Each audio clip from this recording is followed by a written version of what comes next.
Así tú puedes Já empezar, Marisa, a interrompi. grabar tú. Já interrompi. Você escuta? Perfecto, Tá. perfecto. Ahora Marisa graba, ya. Así Ahora eres es. tú, Marisa, quien está grabando. Ok, Ya. ok. Perfecto. Bueno, pues Ahora sí muy- empecemos. empecemos. Doctor. Sim, empezamos. Sí. Mary, Bueno, ¿quieres empezar?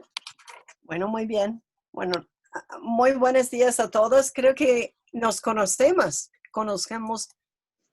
todos, a excepción de una persona misteriosa, Sarag, Eliana Laurina y Valentina y Ala Proton, que es un voluntario que no sé quién es, o voluntaria. Entonces ahorita le va a tocar presentarse. Yo soy Mary Goldsmith. Como han visto, soy antropóloga, pero no domino la tecnología digital, ni después de 9 meses de encierro. Entonces, trabajo en la Universidad Autónoma Metropolitana. Soy parte de la Comisión de Antropología Feminista y de Género de SEAS. Trabajo en un programa de posgrado en estudios feministas en mi universidad y colaboro con trabajadores del hogar. Y paso ahora el micrófono a Marisa. Sí, bueno, pues muy buenos días a todas, a todes. Estamos muy contentas de poder hacer esta pues inauguración y de este simposio titulado Antropologías Feministas ante las urgencias en América Latina y el Caribe, que es un simposio que coordinamos en principio Mary Goldsmith y yo, Marisa Ruiz Trejo, de la Universidad Autónoma de Chiapas, pero quiero compartirles que este simposio forma parte de las actividades planificadas desde la Comisión de Antropología Feminista y de Género del Colegio de Etnólogos y Antropólogos Sociales de México, que actualmente está presidido por Marta Patricia Castañeda Salgado, que además nos acompaña hoy aquí, y el objetivo de esta comisión pues es visibilizar y fortalecer la presencia de la antropología feminista y de género en México y en América Latina con una mirada histórica, con una mirada contextual, y uno de los objetivos también de esta comisión es identificar a especialistas, instituciones y organizaciones que realizan investigaciones en el campo de los estudios antropológicos feministas en las entidades de México, en distintas regiones de México, pero también de América Latina, así como los campos temáticos de sus trabajos. Además, decirles que como parte de esta comisión y como parte del esfuerzo también colectivo que estamos haciendo, en esta comisión está integrada también por Lina Rosa Berrío, que también nos acompaña hoy aquí, que es de CIESAS Pacífico, y también Montserrat Salas y Laura Valladares. Entonces, esto es importante en el sentido de que detrás pues, de este simposio no nada más estamos Mary Goldsmith y yo, sino que ha sido pues un esfuerzo que hemos construido entre todas y que a veces pues no se puede visibilizar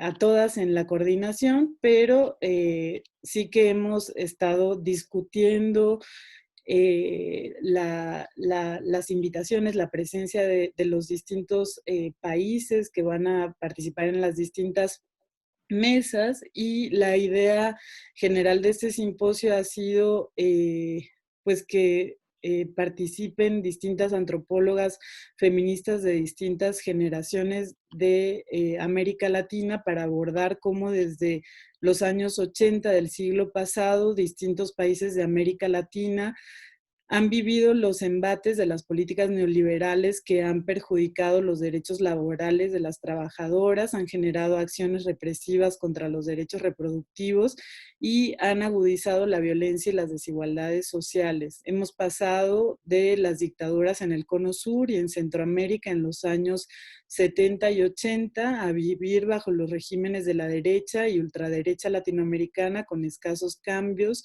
entre dictaduras y democracias neoliberales que no han transformado completamente las lógicas patriarcales y han dado continuidad a proyectos extractivistas de despojo y de desposesión de las comunidades indígenas, campesinas, pobres, migrantes, afrodescendientes y disidentes sexuales. Y los gobiernos populares, que muchas veces también han reproducido lógicas machistas y patriarcales, no han estado ajenos a estas prácticas, pero ameritan un análisis particular. Y entonces la idea de nuestro simposio y de las distintas mesas es que podamos reflexionar transfronterizamente, intergeneracionalmente y de manera también interregionalmente sobre las urgencias y sobre los problemas contemporáneos que aquejan a las mujeres, a las lesbianas, a las mujeres indígenas, a las mujeres afrodescendientes, a las trabajadoras pobres, inmigrantes, ubicando la manera en que nuestras subjetividades y posiciones también afectan nuestras maneras de analizar y de accionar ante las emergencias actuales. Y tenemos varias mesas preparadas. La primera mesa de hoy es esta mesa en la que vamos a hablar sobre violencias y nos acompañan profesoras, también mentoras muy queridas, y voy a comentar brevemente que en esta mesa va a participar en primer lugar la profesora Valda Barrios, que forma parte de la Facultad Latinoamericana de Ciencias Sociales y además es un referente para la antropología feminista en Guatemala y en Centroamérica. También tenemos a la doctora Cecilia Sardenberg, que también ha creado pues, el proyecto de NEIM en la Universidad Federal de Bahía, y que también es otro de los referentes políticos, activistas, comprometidos de la antropología feminista en Brasil. Y tenemos también a la presidenta de la Asociación Brasileña de Antropología, que es María Filomena Gregori Vivia, como la conocemos, y también va a estar participando con nosotras para hablar sobre también cuestiones relacionadas con violencias en Brasil. Y finalmente vamos a estar también Mary Goldsmith y yo al final de esta mesa para hablar sobre pandemia, sobre desigualdades y sobre también cómo los feminismos han dado respuesta a esta situación de urgencia dentro de la pandemia. Así que sin más, le dejamos el espacio a Valda Barrios y les agradecemos mucho a todas que estén hoy aquí. Vamos a tener aproximadamente unos 15 o 20 minutos para hacer la exposición y después esperamos que podamos tener pues una discusión, un debate, una conversación. Muchas gracias, Valda. Hola, ¿qué tal? Buenos días. Pues ya me presentó Marisa.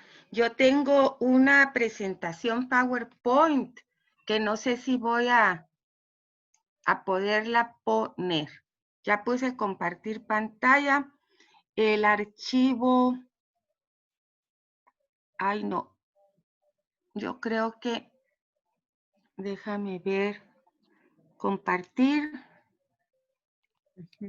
Según yo lo tenía ya abierto, aquí está, pero voy a ver. Abrir. No te preocupes, Valda. Ya me va a dejar. Estoy igual que Mari. 9 meses de confinamiento y todavía, por ejemplo, se puso ahí un fondo verde que no sé ni cómo hice y no lo puse yo, pero igual no importa. Pero me miro entre hojas y realmente no era mi intención. Ahorita se está abriendo el PowerPoint.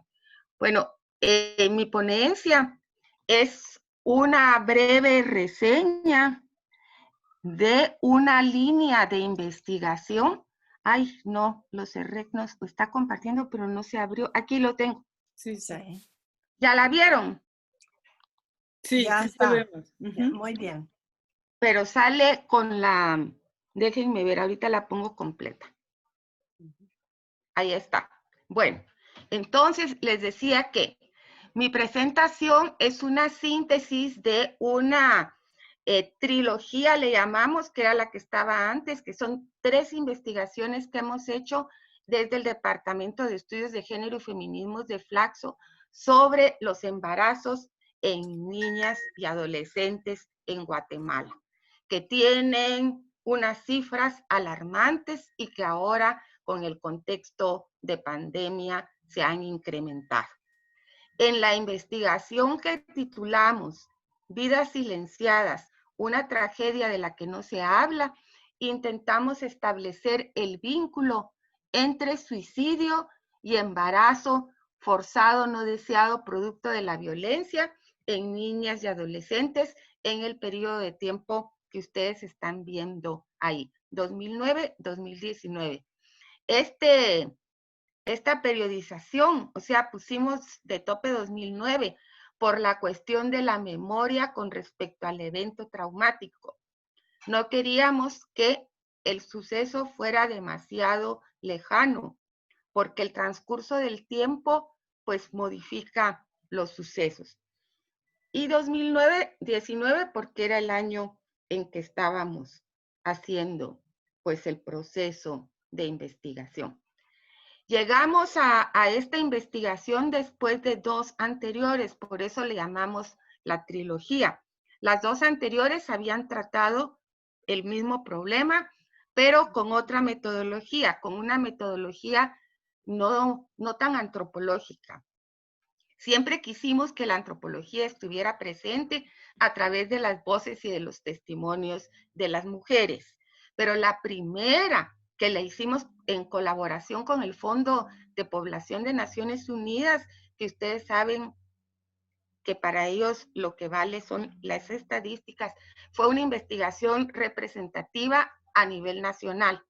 Pero en esa, como hicimos también entrevistas para que la investigación fuera cualitativa y cuantitativa, muchas de las jovencitas dijeron, y cuando supe que estaba embarazada, me quería morir. Entonces, este tipo de afirmaciones y la forma violenta en que se ve truncado el proyecto de vida nos llevó a indagarnos que si ese y me quería morir se convertía en realidad. Entonces nos planteamos pues esta otra investigación, la de suicidio. Para realizarla encontramos primera cuestión y es el aporte que buscamos que tenga esta investigación, es que el suicidio por muerte materna, o sea, por embarazo forzado no deseado, no es reconocido como causa de muerte materna. Y eso sí fue una discusión que tuvimos acá en Guatemala con el Ministerio de Salud, en el sentido de que hay un grupo de médicos que no consideran pertinente que se incluya el suicidio como causa de muerte materna. Y pues hay otros que piensan que sí. Y bueno, entonces encontramos, como suele suceder con muchas de las investigaciones sobre estos temas, unos grandes vacíos, un subregistro por el doble estigma.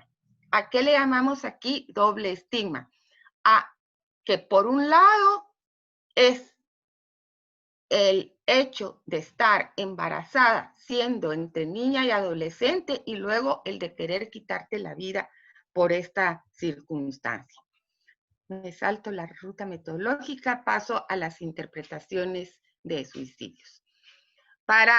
En la ruta metodológica teníamos toda la trayectoria que hicimos, que es la trayectoria pues clásica en todas las investigaciones académicas y antropológicas. Esta parte de la revisión bibliográfica sí me parece interesante compartirla como parte de esta reflexión conjunta que estamos teniendo.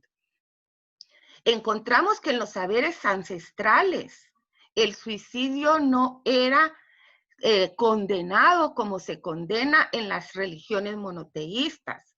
Incluso en el Códice de Dresden aparece la imagen que ustedes están viendo, que es Sintab, que ella es la diosa del Sincalco, que es un reino especial en donde se recibe a las personas que se suicidan y que el suicidio es visto como un acto de valentía.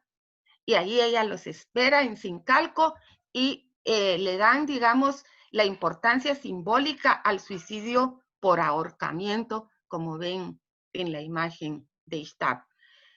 En las religiones monoteístas, pues ya todas sabemos de que si Dios nos dio la vida, solo Dios nos las puede quitar y que simplemente pensar en quitarnos la vida, pues es algo que está condenado y se tiende a no indagar en por qué estás llegando a tomar esa decisión. Bueno, en las ciencias sociales encontramos el clásico Emilio Durkheim, que es el primero que nos dice que el suicidio es un hecho social y que entonces si tomas esa decisión tan radical, que más que una decisión voluntaria y personal, es porque la sociedad no te dejó otra opción, que es lo que encontramos en el caso de las historias de vida de las niñas que formaron parte de nuestro estudio. El análisis desde la perspectiva de género tuvo que ver con las edades en que las niñas o las mujeres nos quitamos la vida. Las mujeres nos quitamos la vida en una edad juvenil. Estadísticamente ponen de 18 a 30 años, pero en los casos que nosotras encontramos, la menor tiene 13 años. Entonces, es realmente una niña.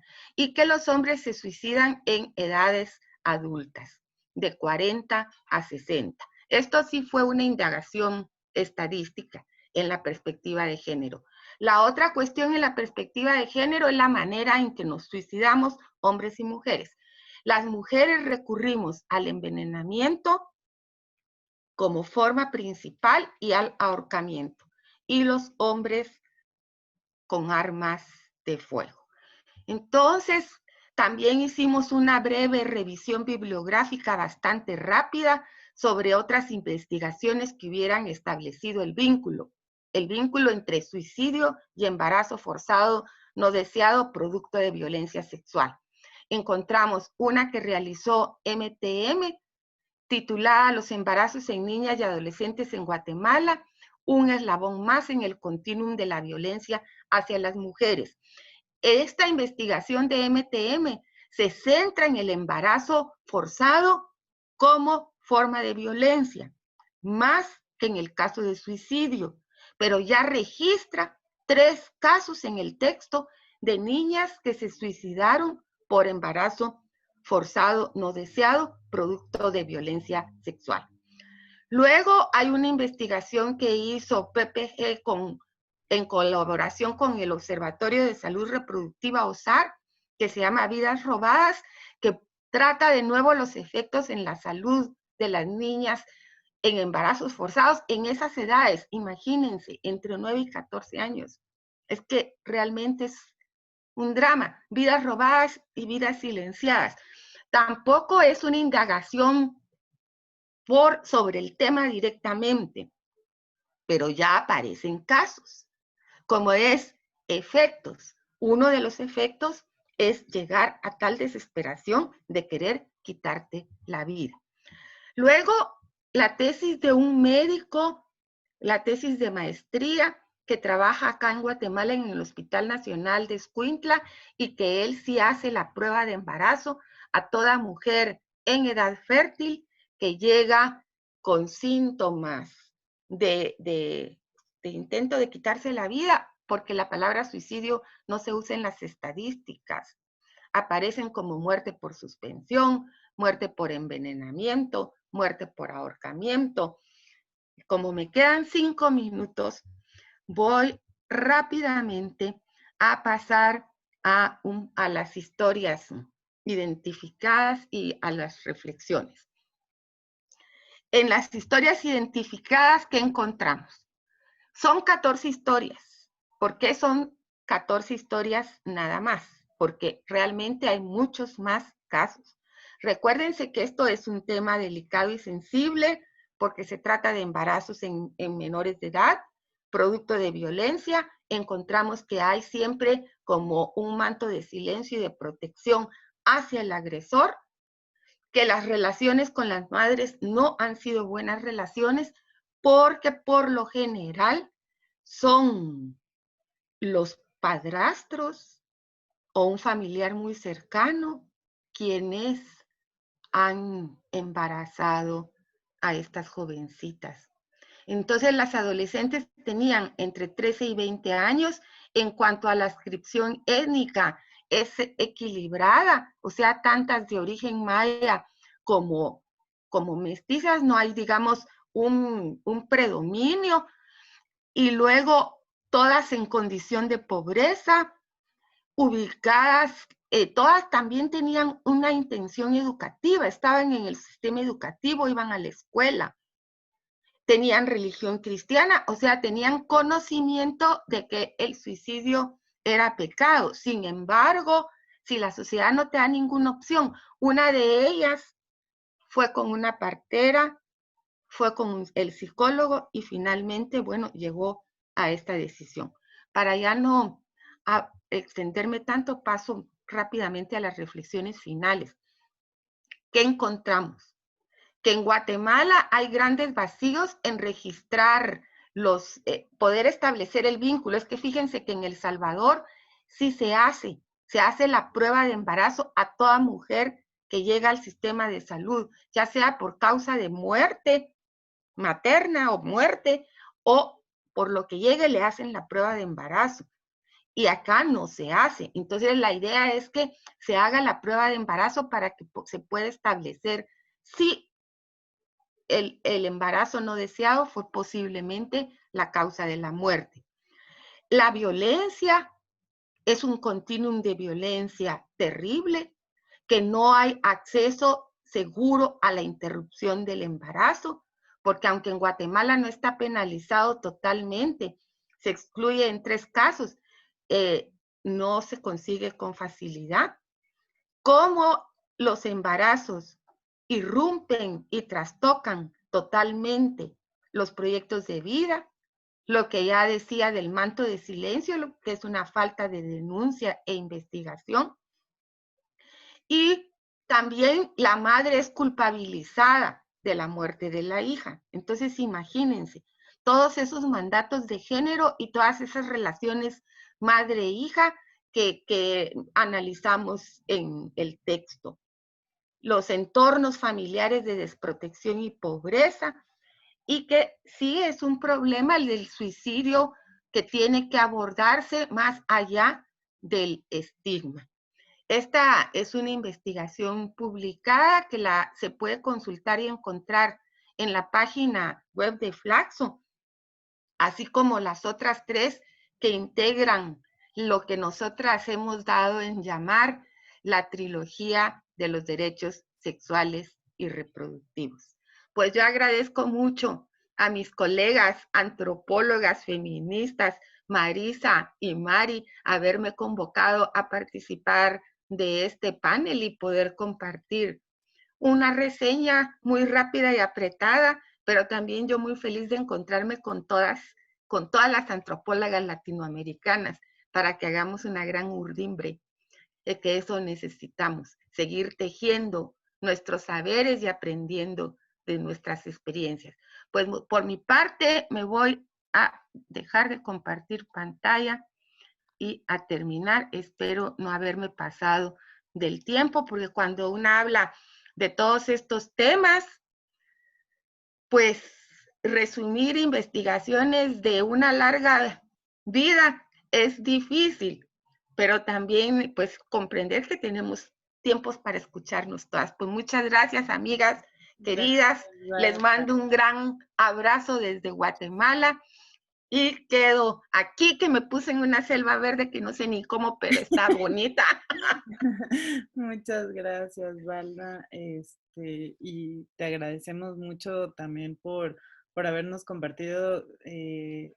Creo que tus trabajos siempre tienen como ese compromiso político que nos inspira a todas, y el registro y la documentación que estás haciendo y que has ido haciendo a lo largo de los años forma parte también de una denuncia de lo que está pasando con las niñas y adolescentes en Guatemala, y espero que ahora en la discusión podamos seguir hablando y también abrazándote en la distancia. Gracias por estar aquí.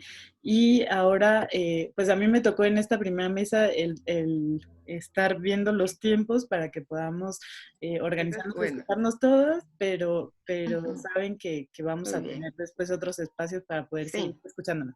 Ahora le vamos a dar el turno a Cecilia Sardenberg, que nos va a presentar una ponencia titulada Políticas de Enfrentamiento da Violencia contra Mulheres, sob un governo fascista o caso do Brasil. Buenos dias, amigas, companheiras. Minhas amigas da América Latina sabem que meu portunhol é péssimo. Então, eu tinha preparado a minha apresentação em inglês, mas eu traduzindo para o português, tentar falar devagar, talvez não dê tempo de falar tudo. Mas, ao invés de falar inglês, né, eu vou falar em português. Tá? Vou traduzindo aqui, porque minha apresentação está em inglês. Na verdade, ela enfoca a questão do desmonte, da destruição das políticas públicas de confronto e combate à violência de gênero contra as mulheres no Brasil, num contexto, né, do governo neofascista, o governo Bolsonaro que estamos vivendo agora. Mas essa apresentação ela é parte, né, de um projeto maior que a gente está fazendo, desenvolvendo junto com o Institute of Development Studies da Inglaterra, né, em Brighton, e esse programa está acontecendo em outros países, e é uma discussão sobre o backlash, né, confrontando o backlash, né, contra os direitos das mulheres e a igualdade de gênero. E está acontecendo também na Índia, Bangladesh, no Líbano, na Uganda e África do Sul. E vai, né, se espalhar mais, porque a gente está sentindo, está vendo isso que está acontecendo, né? Não é só no Brasil, mas aqui no Brasil é parte de uma onda reconhecida como antigênero, mas em vários países, essa onda conservadora, né, contra direitos humanos. A gente sabe que na Polônia, em outros países também da Europa está acontecendo. No Brasil, né, só para dizer que esse trabalho meu foi feito junto com a colaboração de Maíra Kubikman e Teresa Saque, que são também do NEIM, que são parte da nossa equipe da pesquisa que está trabalhando com o AIDS. Na verdade, aqui no Brasil, né, foi principalmente a partir da eleição de 2014 presidencial que a gente começou a ver essa onda se tornou mais explícita. Ela vinha crescendo, mas ela se tornou mais explícita com a eleição de Dilma, que foi várias críticas misóginas e a gente vai ver que existe uma base de violência de gênero, violência política, né, de gênero contra mulheres, contra Dilma. E essa acontece a partir principalmente das eleições de 2014. Essas questões estão hoje na crista da onda no Brasil, a questão, né, dessa ideologia de gênero, essa violência contra mulheres, a violência em geral. Mas algumas dessas questões e desses atores, né, vão lá para trás, há 5 décadas, 6 décadas, com o golpe de 64, né, que trouxe para o Brasil 21 anos de repressão. Em 85, né, nós tivemos eleições e começou a retomar o processo de democratização, e as mulheres tiveram grande participação.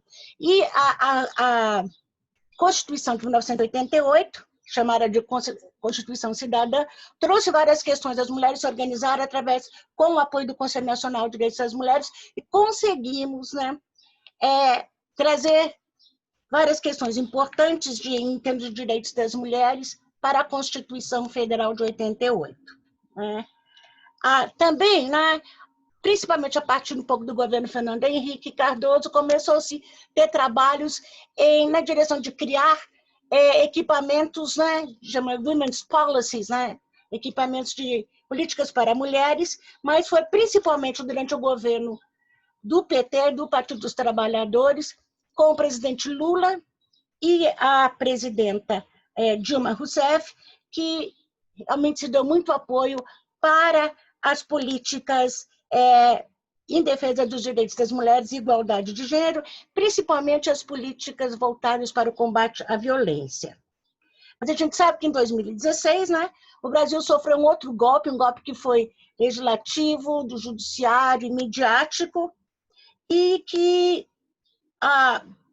tirou, supostamente, por um processo de impeachment legal, mas a gente sabe que havia, na verdade, um grande jogo por trás disso tudo para tirar Dilma do poder. E, como eu disse, as questões de gênero e sexualidade estavam presentes aí.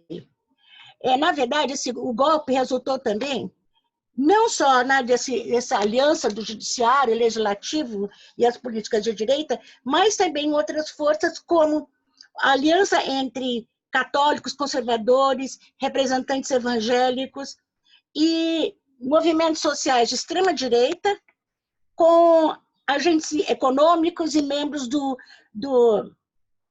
setor financeiro e ruralistas, né, o agrobusiness, que tinha interesse em transformar o nosso sistema previdenciário e tirar os direitos, né, trabalhistas que vinham desde a época de Getúlio Vargas lá atrás. Então, ele aconteceu, esse golpe, numa arena de crise econômica, crescimento de ideais patriarcais, fundamentalistas religiosos, evangelismo e uma grande perda, na verdade, de apoio e editorialização da imagem do Partido dos Trabalhadores depois de 13 anos de governo no Brasil. E essa situação ficou ainda pior porque quando Michel Temer assumiu que era vice e que participou, né, desse golpe, ele foi uma das pessoas que estava por trás do golpe, e ele começou, quando ele veio ao poder, entrou no poder, ele começou a desmantelar todos aqueles equipamentos de políticas para as mulheres, começando com a própria Secretaria de Políticas para as Mulheres, que já havia sofrido uma reforma com Dilma no último ano, e estava junto com ele juntou a Secretaria de Defesa dos Direitos das Mulheres, de Políticas para Mulheres, de Igualdade Racial e de Direitos Humanos, né, numa só secretaria, mas isso foi desmontado já com o governo Temer, e ele, na verdade, cortou verbas, o governo passou uma nova lei que cortava as verbas aliás, botava um teto no orçamento público, né? E isso prejudicou vários dos programas que eram em direção aos direitos humanos e direitos das mulheres. E para continuar as mudanças nessa direção, que é nas políticas ultra neoliberais, né? As eleições de 2018 Jair Bolsonaro recebeu o apoio dos partidos de direita, e Jair Bolsonaro era um capitão que foi expulso, na verdade, do Exército. Ele foi quase 30 anos deputado, era assim como chamam de baixo clero no Brasil. Acho que teve 1 ou 2 projetos aprovados em 30 anos, né? Mas ele surgiu como um líder, né, de extrema-direita, com o apoio dos grupos fundamentalistas. No Congresso Nacional, que é hoje um dos congressos mais conservadores, mais retrógrados que temos na história nossa, e acho que na América Latina toda, que eles têm uma frente evangélica muito forte, né? E Jair Bolsonaro se casou com uma mulher que era batista, amiga de uns dos ministros ou pastores, que era também um deputado, e ele ingressou nessa frente evangélica e ganhou apoio dessa frente. E na campanha, ele não só se recusou a participar em debates públicos com outros candidatos, mas ele também fez vários pronunciamentos bem discriminatórios, bem contundentes contra os partidos de esquerda, contra as mulheres, contra os LGBTs, contra negros, contra o MST, que é o Movimento do Sem Terra, quer dizer, uns pronunciamentos horríveis, né? E ele foi ajudado pelo fato de que houve um processo bem contraditório contra o presidente Lula, que estava à frente em todas as pesquisas de opinião, e, na verdade, é coisa interessante, porque esse processo estava sendo coordenado, levado à frente por Sérgio Moro, que foi ministro que depois se tornou ministro da Justiça de Bolsonaro. Então, é muito complicada essa história, né? Ele tirou Lula da jogada e foi complicada essa questão, porque ele se tornou, né, ministro de Bolsonaro. Agora não é mais, teve briga, já saiu. Mas Bolsonaro, no seu pronunciamento, né, quando ele assumiu em janeiro, ele disse: vamos unir o povo, né, saudar a família, respeitar as religiões e a nossa tradição judaico-cristã, combater a ideologia de gênero. Ele falou isso no seu pronunciamento: vamos combater a ideologia de gênero. Ai, meu Deus, nossa, tá muito rápido aqui, eu nem cheguei lá no ponto.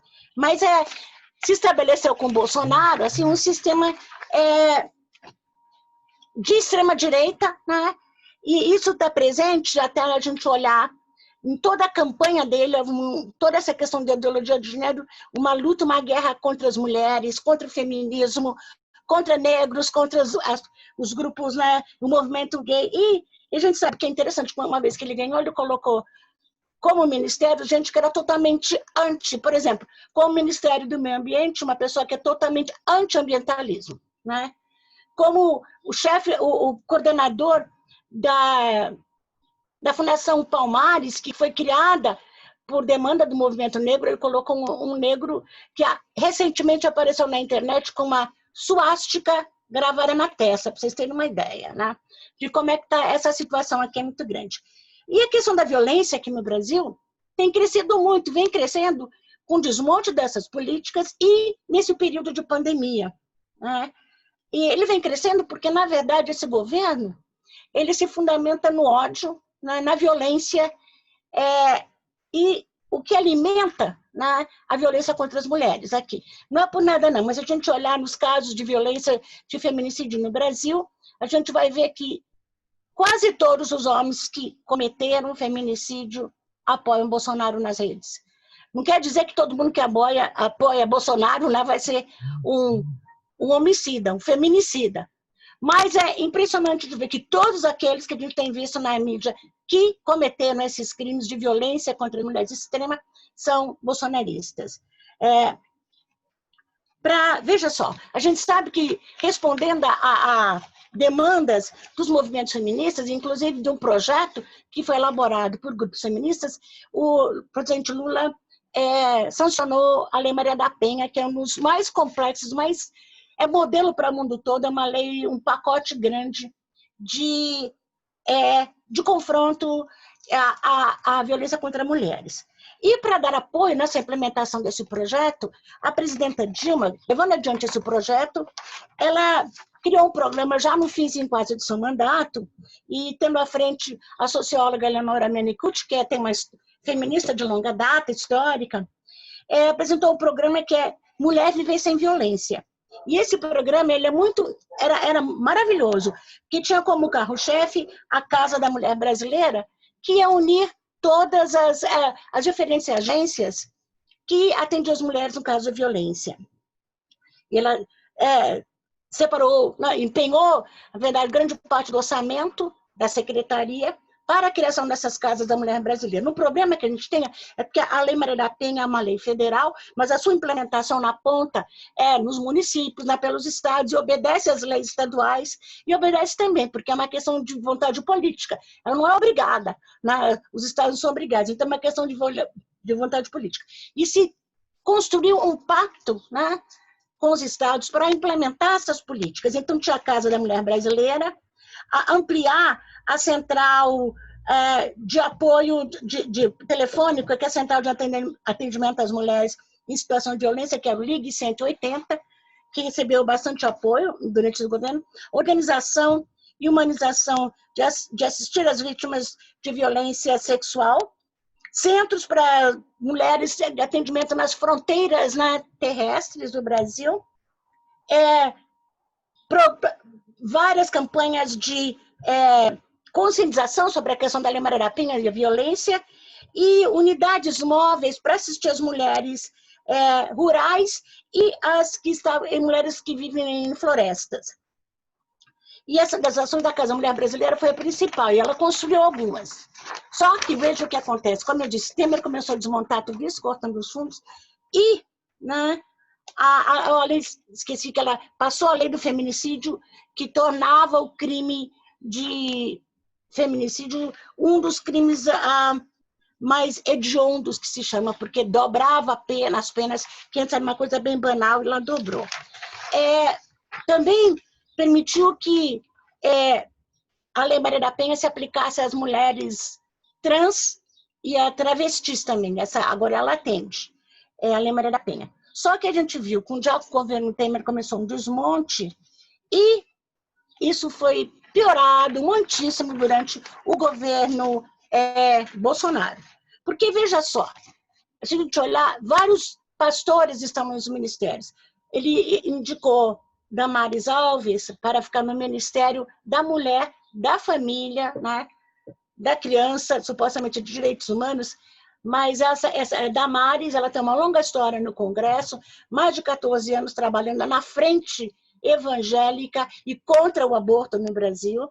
Então, as ações delas são, na verdade, de desmonte das políticas, inclusive a questão do aborto legal no Brasil, que existem casos de quando o aborto pode causar a morte da pessoa, coloca em risco a mãe, mas também, né, quando a gravidez é resultado de estupro, né? Mas ela está trabalhando, criando comportarias que têm tornado muito difícil o acesso das mulheres, principalmente as meninas, a esse apoio na rede pública de saúde para terminar uma gravidez nessa situação. E outra coisa que é importante é um corte total nos fundos, né? Que são dedicados às políticas para as mulheres. Não só isso, né? Além de cortar a verba, o que tem de verba, o corte foi assim, gente, foi tremendo. Eu estou aqui procurando, porque eu pulei muita coisa. Diz assim que... Veja só, havia um orçamento de 24,6 milhões para ser aplicado na questão do combate à violência, mas só 1,6 milhões foi, de fato, usado, né? E esse dinheiro, cadê? Cadê esse dinheiro lá? E houve um corte ainda maior. Para o ano que vem, praticamente não haverá nenhum corte. Isso tem implicado no total desmonte, não tem apoio às agências, não tem apoio aos programas e postos, né, de atendimento às mulheres em situação de violência. E houve um crescimento muito grande, é lógico, dada a pandemia, que tem deixado dentro do ambiente doméstico, que é um dos ambientes mais perigosos para mulheres que vivem em situação de violência, mulheres e crianças, meninas principalmente, que se tornam vítimas de estupro, né, doméstico, dentro de casa, incestuoso. E houve um crescimento bem grande durante a pandemia. Veja só, um crescimento de 2019 para 2020, em maio, de 7,1%. Isso que a gente tem estatística, a gente ainda não tem os dados. E os programas que a grande papo, né, do governo Bolsonaro falando da importância de proteger as mulheres. Só que ele corta as verbas, né, e as verbas que existem não são aplicadas, e os programas que surgem são, na verdade, muito, digamos assim, fracos para atender o que você necessita. Uma coisa importante, isso veio a partir de uma iniciativa do Congresso, que existe uma comissão das mulheres no Congresso, muito forte essa comissão lá, felizmente, e que trouxe um projeto de que se poder fazer registro das ocorrências de violência doméstica pela internet durante esse período, né, de pandemia. Então, mas a gente ainda não tem estatísticas, porque a gente tem um problema muito sério no Brasil em relação às estatísticas sobre violência doméstica, porque não há uma compatibilidade de dados, né, entre estados, municípios, e isso dificulta muito a gente fazer avaliações sobre essa situação. Veja só. A questão também é muito importante. Por que eu estava falando que não há tanta atenção para a questão da violência? Vou estar terminando já, que é o problema sério, que grande parte, né, do Ministério de Bolsonaro, atendendo às correntes evangélicas, eles têm pastores, né? Inclusive Damares, como eu disse, é uma pastora, e a política dentro das igrejas evangélicas é de não indicar as mulheres para, quando estão em situação de violência, a irem registrar queixa. A ideia é que as mulheres devem, a ideia é salvar a família. Então, é um trabalho dentro das igrejas, né? Não de atendimento nas delegacias, mas dentro das igrejas. E as mulheres são aconselhadas a não registrar queixa, as mulheres são aconselhadas a ficar com seus companheiros violentos, né? Então, é muito complicada, né, a situação. E a gente vê que as políticas, então, seguem essa linha, né? Seguem essa linha. Se a gente olhar um pouco, né, o que está por trás também dessas questões, dessa onda antigênero, houve uma pesquisa que foi conduzida por Débora Messenberg entre os grupos da nova direita, né, que muitos chamam de essa ideologia do cristofascismo, que é cristã, fundamentalismo cristão, mais fascista, e que aprova as questões liberalistas. Liberais, na verdade. E ela traz, a Débora mostra que há 3 temas que estão presentes nas mensagens, né, que são emitidas por esses grupos de extrema-direita. O antipetismo, que tendo como ideias relacionadas o impeachment de Dilma, a questão da corrupção, né? E hoje a gente está vendo lá em cima, Bolsonaro e seus filhos são exemplo de corrupção total, mas isso não é visto lá, né? E a questão da crise econômica e a crítica ao bolivarianismo, que se disse, na verdade, que vem da ideia de Bolívar, Simão Bolívar, que quer unir a América Latina toda, em regimes comunistas, o perigo do comunismo, que o petismo representa comunismo. É uma loucura, não sei se talvez o mesmo está acontecendo em outros países, né? A outra questão é o conservadorismo moral, a defesa da família tradicional, patriarcal, né? A fé cristã e os valores de patriotismo, anticomunismo, a luta contra o crime e oposição a cotas sociais, raciais, né? Então há todo também um combate aos direitos humanos, dentro dessa ideia de moral cristã muito conservadora. Isso aí não só evangélicos, mas há toda uma ala católica, né, tradicional, que apoia isso. E os princípios liberais, que é a redução do aparato do Estado, eficiência do mercado, que é a privatização das agências de governo, a gente está vendo o que está acontecendo agora, né? Está se vendendo tudo, inclusive a Petrobras, né, que era grande, né, riqueza, né, do povo brasileiro, e a ideia do entrepreneurismo, né, a meritocracia e muito corte nas políticas sociais. Eles vão cortar agora todo o auxílio emergencial da pandemia, que vai atingir principalmente as mulheres, que as mulheres, eu não vou entrar nisso agora, mas são mais atingidas por essas políticas, tanto a reforma previdenciária, como esses cortes, que as mulheres perderam seus empregos, têm que cuidar dos filhos na situação de pandemia. Esse é um outro assunto que não dá para cobrir aqui, mas é importante levar em consideração. Um outro estudo, né, que foi feito também por Letícia Cesarino, que é professora da Santa Catarina, antropóloga também, onde ela viu os elementos discursivos que têm aparecido nos memes, nas propagandas, no trabalho. E esses daí, na verdade, eles demonizam as mulheres, demonizam o feminismo, né? E criam, né? São antipetistas, anticomunistas, anti-mulheres, anti-LGBT dos movimentos, anti-movimento negro, e isso está presente demais nesses memes. Na verdade, a gente teve uma grande campanha, porque o movimento contra Bolsonaro é grande, e antes da eleição dele, houve um movimento muito grande de mulheres, o Ele Não, né? E logo depois, a turma de Bolsonaro trouxe memes sobre ele sim, né? No mesmo momento que saiu ele não, começou ele sim. Então, existe uma guerra de memes, uma guerra que está passando pelo WhatsApp, né? Entre os movimentos, na verdade, mais progressistas, inclusive feministas, que tem... Eu não vou falar sobre isso aqui agora, que nós não temos tempo, mas existe, de fato, um movimento forte agora nas redes, né? Houve mulheres contra Bolsonaro, que estão tentando, né, derrubar esse governo, mas está difícil. Mas, né, e há também toda uma guerra de WhatsApp, né, de robôs que mandam mensagens, assim, é impressionante o que está acontecendo, e teve um papel nessas eleições e, sobretudo, na de 2018. Então, e várias desses memes e ataques, eles trazem uma questão de violência contra mulheres, principalmente mulheres que estão na política hoje em dia.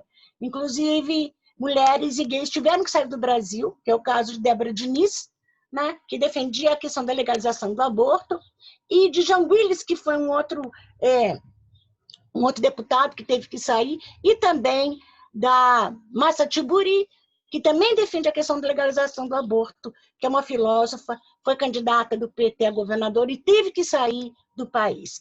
Então, nós estamos vivendo um momento muito complicado, de crescimento da violência, de corte nos fundos e desmonte das políticas de enfrentamento à violência.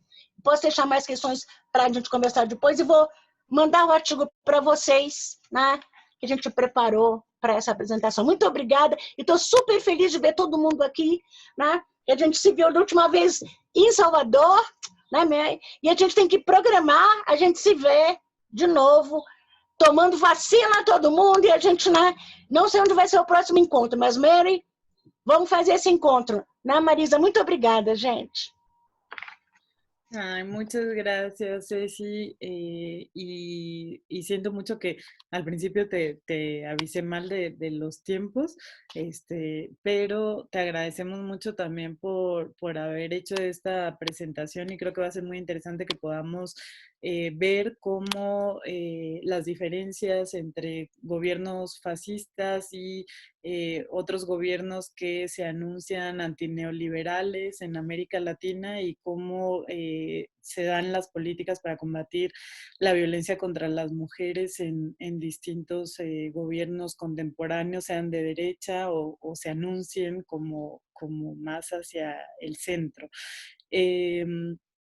Ahora vamos a contar con la participación de María Filomena Gregory, y ella nos va a presentar de la consolidación de derechos a los abusos y la intolerancia en el espacio público, comprendido en los límites de la violencia, el género y la sexualidad en Brasil. Muchas gracias, Vivian.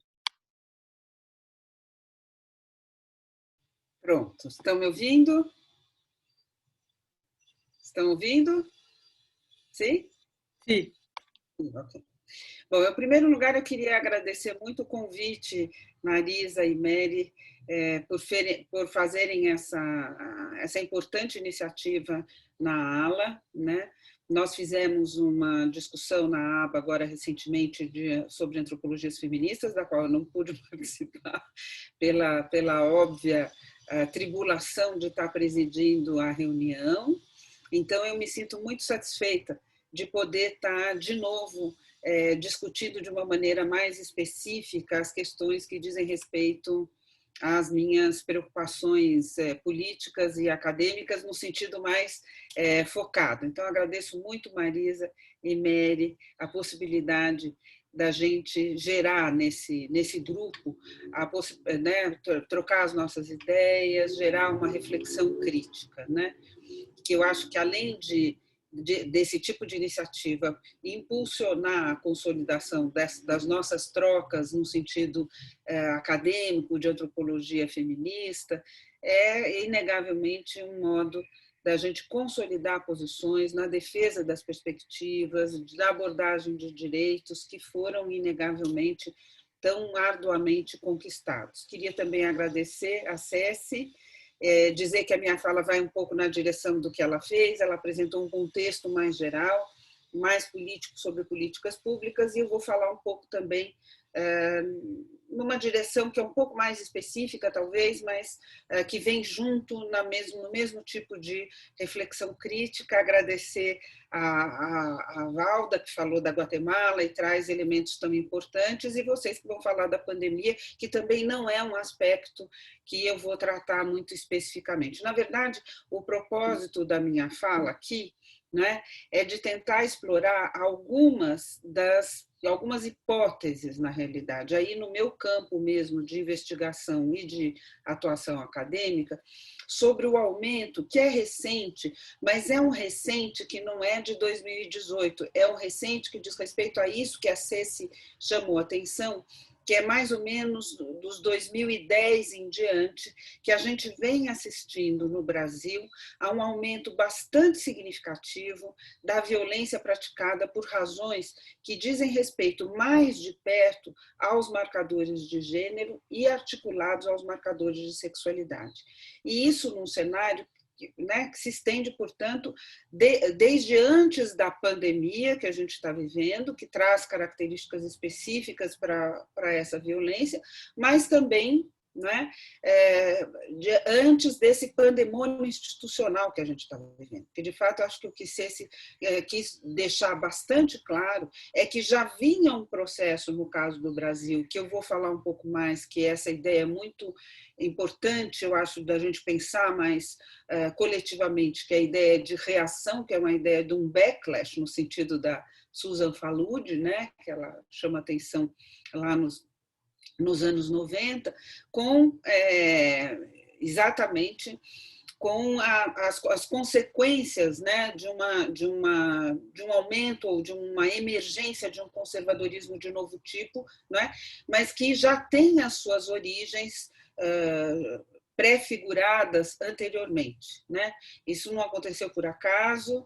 A gente tem uma sociedade que a gente tem que estudar mais e pensar melhor que reação é essa e ao quê, né? Então, é um pouco nesse sentido que vão as minhas hipóteses, e é um pouco sobre isso que eu gostaria de falar. Em particular, eu pretendo aqui tentar lapidar algumas noções para fornecer as bases mais conceituais, sobre manifestações variadas de intolerância às minorias sexuais e que se expressam de modo coletivo e público, recusando a consolidação de direitos sexuais. Como exemplos dessas manifestações que vêm, portanto, desde o começo dos anos 2010, né, o que a gente vê? A gente vê a atenção de casos de homofobia que ocorrem em ambientes públicos em função da expressão de afetos homoeróticos, ou a incidência de estupros corretivos cometidos contra transexuais, lésbicas e mulheres, muitos dos quais em instituições como escolas e prisões, ou ainda abusos contra moços e rapazes em eventos que têm uma conotação pública, que eu não sei se em espanhol faz o mesmo sentido, que são os trotes universitários, né? Como também não esquecer do cyberbullying a que vem sendo submetidas meninas, blogueiras feministas, como ela deu o exemplo da Débora Diniz, como até pesquisadores, como esse é o caso da Débora, né, que ganham alguma visibilidade pública. A gente sabe que o espaço doméstico e as relações que se estabelecem no espaço doméstico são muito violentas no Brasil. E segundo dados já bastante publicados, nem tão recentemente, que alertam para o aumento do feminicídio, em sua maioria praticado por companheiros e ex-companheiros, pela violência sexual de vulneráveis. Os dados recentes que temos do 13º Anuário de Segurança Pública, no caso do Brasil, são absolutamente estarrecedores e indicam, como aliás outros estudos já indicavam, que a grande maioria de estupros são cometidos contra meninas de até 13 anos e uma expressão menor, porém muito alarmante, de estupros de meninos, sendo os mais abusados os meninos de 7 anos de idade, e cometidos por pessoas que estabelecem vínculos parentais ou de vizinhança. Uma outra pesquisa recém-publicada, realizada junto aos dados do Ministério da Saúde no brasileiros, assinala que foram notificados 145 mil casos de agressão contra mulheres, representando um cenário em que uma mulher é agredida a cada 4 minutos no Brasil.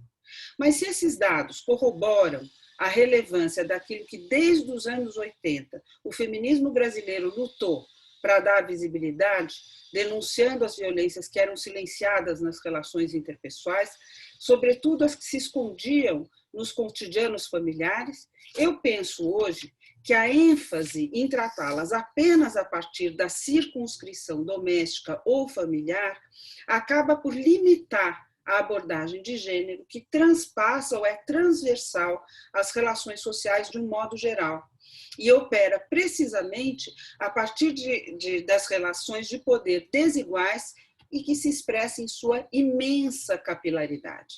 Mesmo as teorizações a respeito da violência, que apresentam maior impacto em nosso campo de estudos, bem como no campo legal, como a Lei Maria da Penha, citada pela SESC, versam sobre a sua incidência nos âmbitos da família e da domesticidade. Penso que já é hora da gente criar uma abordagem teórica e política arrojada, de modo a entender melhor como operam essas violências em âmbitos que não estão encapsulados apenas nas dinâmicas domésticas da vida e que nos convidam a problematizar se faz sentido a gente ainda operar com uma fronteira muito rígida ou binária entre público e privado. Eu penso também que buscar essa nova abordagem exigiria tentar ver o que há de comum ou que está articulado de modo semelhante entre violências que estão sendo estudadas de forma ainda muito segmentada. Né? Fico feliz da SESC estar mencionando isso de uma maneira mais articulada, mas a maior parte dos estudos ainda faz estudos muito segmentados e as políticas públicas ainda são muito segmentadas. Não é? Então, a gente tem estudos sobre violência contra mulheres, estudos paralelos sobre homofobia e alguns pouquíssimos estudos sobre transfobia. E além desse paralelismo, que me parece prejudicar pensar as dinâmicas que articulam desigualdades de gênero às desigualdades de sexualidade, eu noto uma significativa fragilidade nos estudos recentes em lidar com o fato de que essas violências, que na ausência de um termo melhor eu estou chamando de violências em público, que não são violências públicas, né? Mas são violências que têm uma externalidade pública, operam num contexto político e social que até poucos anos atrás, e no caso do Brasil, era o da expansão de direitos sexuais. Agora, alvo de campanhas conservadoras, expressando isso que SESC falou, e eu também tenho utilizado essa expressão, backlash. Né? Simultaneamente, também chama a atenção que existe, dentre todas essas violências consideradas, uma operação comum que articula humilhação à intolerância. O conservadorismo social que se expressa nos processos de retrocesso social e político que temos assistido, e não apenas no Brasil, resultam, segundo muitas interpretações recentes, ao esgotamento ou ao esgarçamento de formas de representação política e revelam os efeitos das dinâmicas de globalização, com não somente a reprodução das desigualdades sociais, mas com a criação de novos contingentes de excluídos e a expressão de novas vulnerabilidades. Ao mesmo tempo, né? Me parece que um contingente social também muito expressivo, sobretudo mais jovem, é caracterizado pela diversidade e tem gerado o espraiamento de novas sensibilidades, criando parâmetros inovadores para a defesa de direitos, para além, inclusive, daquelas concepções mais universalistas. Essa difusão de defesa de direitos para alternativas identitárias tem gerado reações. O backlash, no meu ponto de vista, resulta, e no caso do Brasil ele parece bastante evidente, de um processo sociopolítico muito complexo, mas que tem a ver com posições de poder e de prestígio que se veem ameaçadas pelos novos direitos e as vozes de novos sujeitos. As intervenções legislativas e a formulação de políticas públicas e os estudos e conceitos sobre violência no Brasil apresenta uma rica tradição e que se constitui desde o final da década de 70 com as atuações feministas e se consolida a partir da década seguinte com a criação das delegacias especiais de defesa da mulher e especialmente com a promulgação da lei em 2006, da lei conhecida como Maria da Penha. Só que esta lei, ela acentua uma figura, que é a figura jurídica violência doméstica e familiar contra a mulher. E isso sugere, e acaba sugerindo até para a atuação das políticas públicas, que a lei se volta exclusivamente para aquela configuração que sempre caracterizou a demanda da clientela das delegacias especiais, ou seja, as mulheres que sofrem abusos em relações conjugais, maritais ou por parte de companheiros estáveis. A violência sexual em relações conjugais, o assédio sexual não encontram guarida no tratamento institucional, não digo na lei, mas no tratamento institucional, posto que a violência de gênero acaba por ser subsumida ao espaço doméstico e familiar. Resta destacar que essa definição em forma de lei de determinados abusos como violência doméstica encerra um paradoxo que me parece de difícil operação. A desigualdade de poder que perpassa as relações entre as vítimas e agressores não se manifesta apenas nas esferas da vida doméstica, tampouco nas posições ocupadas por homens e mulheres no núcleo familiar. Bem como indica a importância da gente dedicar esforços para entender as violências praticadas em outros ambientes, que não os domésticos, e a partir de dinâmicas fortemente marcadas por gênero e por sexualidade. Para se ter uma noção mais concreta, segundo o dossiê Violência contra Mulheres, que é uma plataforma digital fantástica mantida pelo Instituto Patrícia Galvão do Brasil, ao compilar dados recentes de diferentes fontes de pesquisa, é substantiva a expressão numérica de casos de violação à integridade física e moral de mulheres, referentes não simplesmente à violência doméstica e familiar, mas destacando indícios significativos de violência sexual, de feminicídio, de violência de gênero na internet, de violência contra mulheres lésbicas, bi e trans. Há também o relatório sobre a violência homofóbica, que foi feito em 2012 no Brasil, que já mostrava um quadro preocupante de violações, dentre discriminação, violência psicológica, violência física a gays, a lésbicas, a travestis e a transexuais. Ocorre que nas pesquisas de vitimização feitas no Brasil ainda são muito limitadas as informações sobre agressões sofridas pelas pessoas LGBTQIs, pelo fato da lei contra a homofobia ter sido apenas muito recentemente aprovada ou homologada pelo Supremo Tribunal Federal, implicando ainda sua inexistência como figura criminal e como dado estatístico. Além disso, a maior parte das delegacias de polícia no país não especifica orientação sexual, identidade de gênero, nome social ou ainda a motivação do crime nos seus boletins de ocorrência. Porém, coletas de dados organizadas muitas por organismos não governamentais indicam a alta incidência de casos de estupro corretivo cometido contra travestis, transexuais e lésbicas. Chama atenção também que parte considerável dos abusos cometidos são cometidos em contextos não privados, ou seja, violências com requintes de crueldade estão sendo cometidas de modo coletivo e em esferas de natureza pública. São informações que sugerem ainda que, em análises de percepção, as pessoas aceitam,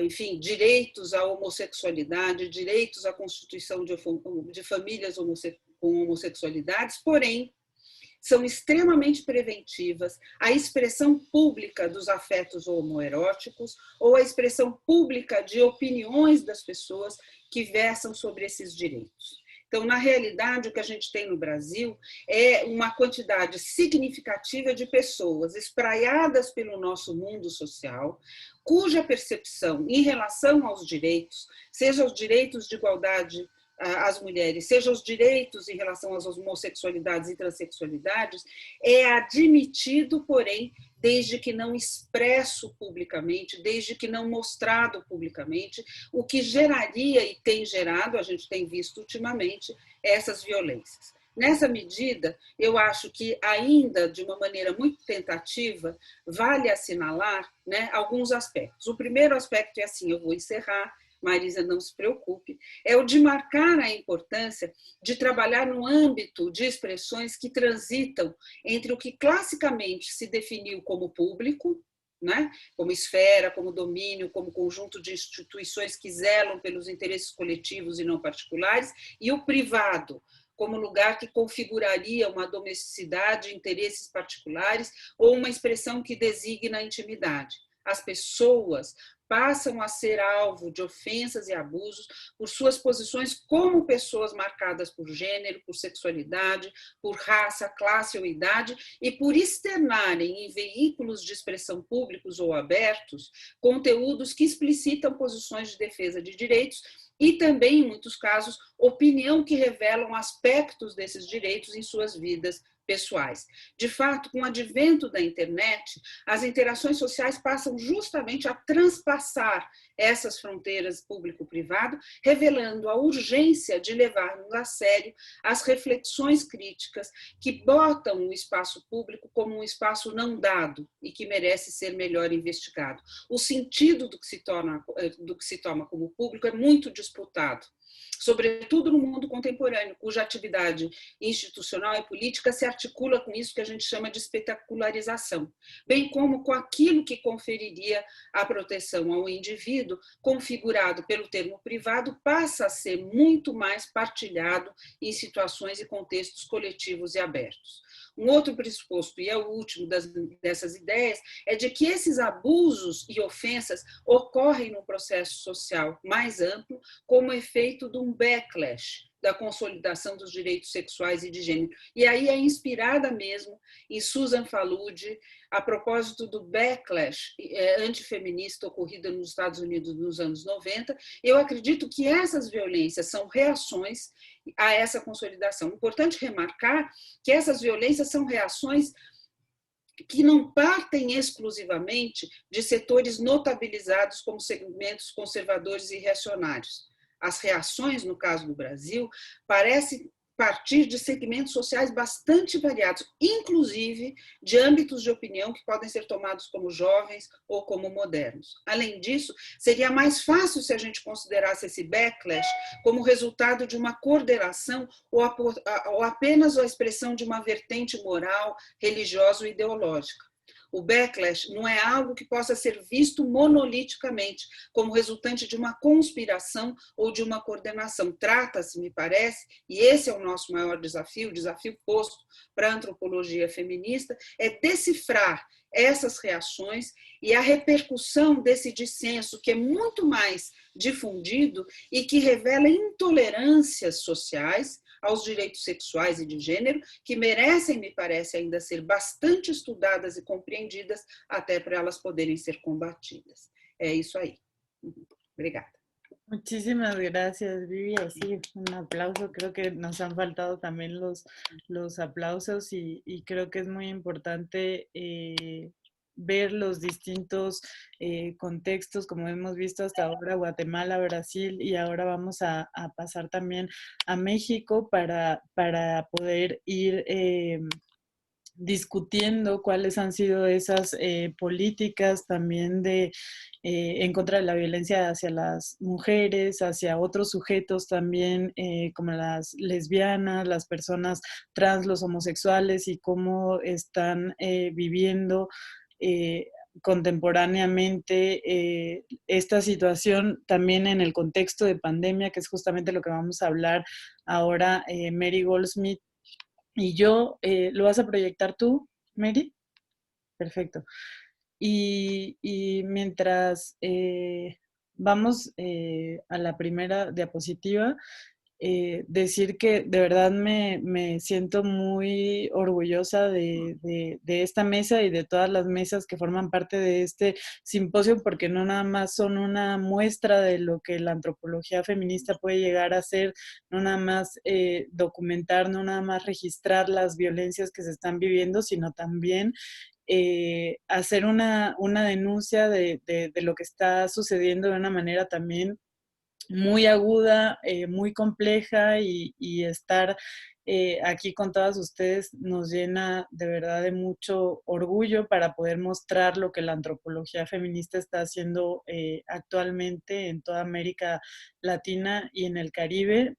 Mary Goldsmith y yo, Marisa Ruiz Trejo, vamos a presentarles esta ponencia que preparamos que se titula Pandemia, Desigualdad y Feminismos en México. Y otra de las cuestiones, como ya les decíamos hace un rato, que nos interesa mucho es pensar en otras formas de pensar también colectivamente, y en ese sentido también quisimos firmar esta ponencia como Goldsmith Ruiz Trejo, en homenaje a otras también antropólogas que han creado otras formas para poder romper también con las formas jerárquicas que a veces la academia nos implica, de quién va primero, quién va después, quién está más reconocida o menos reconocida, y con eso queremos empezar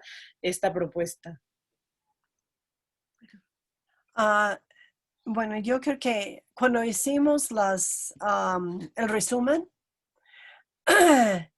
fue, ni recuerdo en qué fecha fue, pero yo creo que no podíamos ni visualizar lo que sería el impacto de la pandemia, no solo en términos globales, sino en términos individuales y muy inmediatas para cada una de nosotras, ni tampoco la duración. Yo todavía recuerdo que yo pensaba que 2 o 3 meses ya todo iba a regresar más o menos al mundo como lo conocíamos, ¿no? Entonces empezamos con 3 inquietudes que planteamos en el resumen original, y lo que sí nos pareció en ese momento es, bueno, en México todo el mundo tenía, bueno, mucha gente teníamos muchas esperanzas con respecto al relativamente nuevo gobierno de López Obrador, que se llama, se pretendía hacer la cuarta transformación del país, que ostentaba ser anti-neoliberal, combatir la corrupción y la desigualdad, pero muchos de nosotros también tenemos inquietudes con respecto a algo que acaban de comentar, esta actitud de valores tradicionales, entre comillas, con respecto a la familia, con respecto al género, ¿no? Entonces, en sí es un discurso bastante contradictorio, en lo cual se plantea inclusión social, acabar con la violencia de género, pero a la vez se resalta nociones tradicionales por lo menos el presidente, de la feminidad y masculinidad, sin cuestionar obviamente el pensamiento binario, y no da fe del grado de violencia que padecemos las mujeres, sobre todo las mujeres jóvenes, las mujeres de los pueblos indígenas. También una de las primeras cosas que vimos al inicio de la pandemia fueron los primeros recortes presupuestales con respecto a la educación pública, con respecto a los proyectos de salud, con respecto también a la cuestión de la atención de la violencia contra las mujeres. Esta idea también de celebrar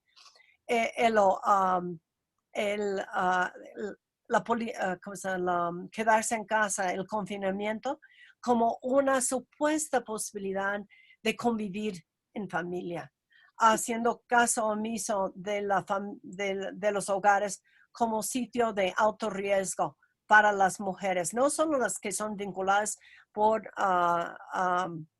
lazos de parentesco, sino también las personas como los trabajadores del hogar, que ahí siempre me ha provocado una mueca cuando dicen de una trabajadora del hogar, es como si fuera de la familia, en esa noción de que hay amor, solidaridad, y yo siempre he pensado dentro de mí, al decir eso también están aludiendo abre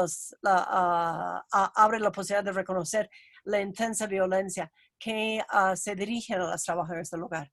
Pero hoy en la ponencia, en lo que vamos a enfocarnos es cuáles han sido las estrategias desarrolladas por algunos grupos de mujeres y feministas diversas para responder a las urgencias frente a la pandemia y sobre todo la desigualdad que desnuda la pandemia.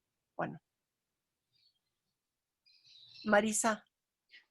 ¿Puedes pasar a la siguiente diapositiva? Ahí voy. Pues, un poco como dice Mary, comenzamos preguntándonos en relación a cuál era esta política de supuesta igualdad que estaba manejando la 4T, cuando veíamos en la práctica muchas incoherencias y terminamos por pensar que el objetivo de nuestra ponencia más bien tenía que ser analizar cuáles eran las respuestas y la capacidad de respuesta que estaban teniendo ciertas colectivas, ciertas organizaciones, como por ejemplo el Centro de Apoyo de Capacitación para Empleadas del Hogar, el Sindicato Nacional de Trabajadoras y Trabajadores del Hogar, con quienes ha trabajado desde hace muchos años Mary, pero también las casas de la mujer indígena y afromexicana, que Lina Rosa Río, que también forma parte de nuestra comisión de antropólogas feministas, pues ha estado muy activa en los recortes que se hicieron durante la pandemia y también la capacidad de respuesta y de reaccionar ante esta crisis que no es nueva, de la Asamblea Feminista de San Cristóbal de las Casas, que es también una colectiva en la que yo actualmente participo aquí en San Cristóbal de las Casas, en Chiapas, y nuestra propuesta teórico-metodológica para investigar estos espacios organizativos en el contexto de la pandemia partió también de poder analizar cómo el neoliberalismo funciona como una tecnología de gobierno, que esta es una manera en cómo Aiwa Ong, que es una antropóloga también feminista que trabaja en los Estados Unidos, pero que es de origen del sureste asiático, ella dice que estas tecnologías de gobierno o analizar el neoliberalismo como una tecnología de gobierno nos puede ayudar a comprender las contradicciones que existen entre los discursos y las acciones que los gobiernos hacen. En este caso, queremos analizar el neoliberalismo como tecnología de gobierno en el caso de la 4T, y utilizar también esta noción de Donna Haraway de la responsabilidad para poder comprender cómo es posible que nosotras como feministas, como grupos de mujeres organizadas, podamos también cultivar nuestra capacidad de respuesta ante las violencias y ante procesos difíciles. Y obviamente también consideramos, Mary y yo, que el trabajo de campo, que la manera en cómo podemos documentar y podemos registrar las violencias en la pandemia cambian completamente, y que nuestra figura de académicas y activistas va a cambiar completamente, y en ese sentido un poco en lo que nos basamos nosotras durante esta pandemia fue en poder hacer un registro de esas desigualdades, de lo que estaba pasando a través, por ejemplo, de fuentes digitales, de participar activamente en foros virtuales, en grupos de WhatsApp, pero también en los grupos que a veces, como vamos a contar más adelante, también se unieron en momentos puntuales para elaborar respuestas colectivas. ¿Paso adelante? Sí. Okay. Bueno, entonces, dos de los grupos que vimos, bueno, que vemos todavía, en lo cual, con los cuales colaboramos, con los cuales yo colaboro, son el Sindicato Nacional de Trabajadores y Trabajadoras del Hogar, que fue fundado hace pocos años, en 2015, y CASE, que es de alguna manera, bueno, es el primer organización de la sociedad civil que es liderada, dirigida, fundada por las propias trabajadoras del hogar, que es el Centro de Apoyo y Capacitación para Empleados del Hogar, CASE. Entonces, y a la vez es quien impulsó la creación del primer sindicato aquí nacional en el país. Entonces, justo en el momento de la pandemia, muchas cosas aparentemente habían cambiado con respecto a los trabajadores del hogar, fruto de una larga lucha de las organizaciones y con sus aliadas, ¿no? Entonces, había avances en el marco normativo de reconocimiento de derechos de los trabajadores del hogar con respecto al seguro social, la ley federal del trabajo y también la ratificación del convenio 189. Entonces, aún así, la gran pregunta es cómo implementar, cómo concretar en la vida cotidiana lo que es el ejercicio, el acceso a la justicia laboral, el ejercicio de los derechos humanos laborales de los trabajadores del hogar y sobre todo, con ese fin también, promover el diseño e implementación de políticas públicas. Sin embargo, también todos estos avances se enmarcan en una situación de desigualdades persistentes en el trabajo del hogar remunerado que se expresan en condiciones laborales indignantes y también resistencias, tanto por parte del gobierno como con las y los empleadores a cumplir con las nuevas normatividades. Entonces, ¿qué responden a las organizaciones de los trabajadores del hogar frente a la pandemia, ¿no? Luego se empezó a notar despidos masivos de las trabajadoras, entre otras cuestiones como recortes salariales, aumentos en el trabajo, también el retroceso en los derechos laborales, en los cuales a veces las mujeres han sido obligadas a elegir entre perder el empleo o terminar trabajando de nuevo en el trabajo con dormida sin ninguna salida, ¿no? Que parece casi como un regreso a condiciones de esclavitud. Entonces, en los primeros 6 meses se perdieron alrededor del 30% de los puestos de las 2.4 millones de trabajadores del hogar en México. La respuesta de CASE y Senactrao, yo creo que hay 3 cuestiones en las cuales se concentran. Primero, la atención y resolución inmediata de las necesidades básicas a través de la entrega de despensas, la gestión de un seguro de desempleo que no existía para los trabajadores del hogar. También en la defensa de sus derechos humanos laborales, donde se apoyan en los Zooms, en el Facebook, en todos los medios digitales para prestar asesoría legal, para dar talleres de capacitación. También se diseña un app Dignas muy parecido al app de Brasil, la Odelina. También hay cuestiones similares en varios otros países de América Latina. También una campaña dirigida a mover las conciencias de las y los empleadores, que también ya se ha extendido a América Latina, Cuida a quien te cuida, y también la divulgación por parte de los propios trabajadores de las medidas de seguridad y la fabricación de equipo protector. Esto es frente a la carencia de respuesta por parte del gobierno inmediatamente. Quienes le empujan al gobierno son las propias organizaciones, los trabajadores del hogar y sus aliados. Y otra cuestión que me pareció bien fundamental es la cuestión del acompañamiento y contención por parte de estas organizaciones, por la desesperación de los trabajadores frente a estas condiciones. Marisa.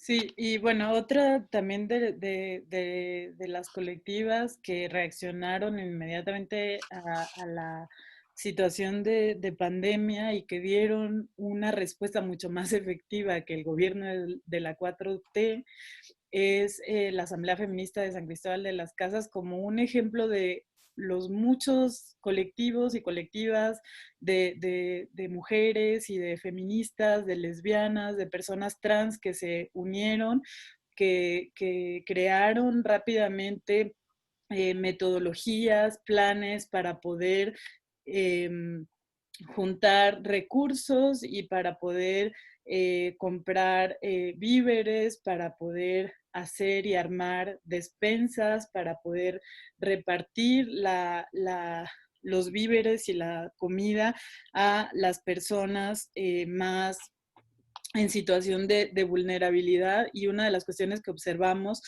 es que se generaron también alianzas muy importantes, por ejemplo, en el caso de la Asamblea Feminista de San Cristóbal, entre activistas feministas, pero también entre migrantes y trabajadoras del hogar que forman parte de esta asamblea.